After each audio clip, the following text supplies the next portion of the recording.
অনুষ্ঠান বাড়ির মতো ভেটকি মাছের কালিয়া রেসিপিটা বানানোর জন্য এখানে 600 গ্রাম ভেটকি মাছ ভালো করে ধুয়ে লবণ মাখিয়ে জল ঝরিয়ে নিয়ে তারপর আমি হলুদ মাখিয়েছি। আর এখানে দেখলে যে মশলাগুলো ওটাকে পেস্ট করে নেব, আর কড়াইতে সর্ষের তেল দেবো, অল্প একটু লবণ ছিটিয়ে মাছগুলোকে ভেজে নেব। বেশি কড়া করে ভাজবো না, তাহলে মাছের স্বাদটা নষ্ট হয়ে যাবে। একটু এরকম লাল হবে, তারপর মাছগুলোকে ভেজে তুলে নেবো। ওই তেলের মধ্যে শুকনো লঙ্কা, গোটা গরম মশলা আর গোটা জিরে ফোড়ন দেবো। 3টে মিডিয়াম সাইজের কুচানো পেঁয়াজ দিয়ে ভালো করে লাল লাল ভেজে পেস্ট করা মশলাটা দিয়ে খুব ভালো করে কষাবো।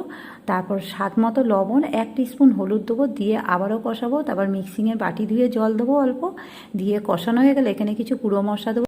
জিরের গুঁড়ো, কাশ্মীরি লঙ্কার গুঁড়ো 1 টিস্পুন, 1/2 টিস্পুন লাল লঙ্কার গুঁড়ো, সামান্য একটু চিনি দিয়ে আবারও কষিয়ে নেবো। তারপর উষ্ণ গরম জল দেবো। গ্রেভিটা ফুটে উঠলে ভেজে রাখা মাছ দেবো। 2-3 মিনিট ফুটিয়ে নিয়ে শাহি গরম মশলা দিলেই রেডি অনুষ্ঠান বাড়ির মতো একদম ভেটকি মাছের এই কালিয়া।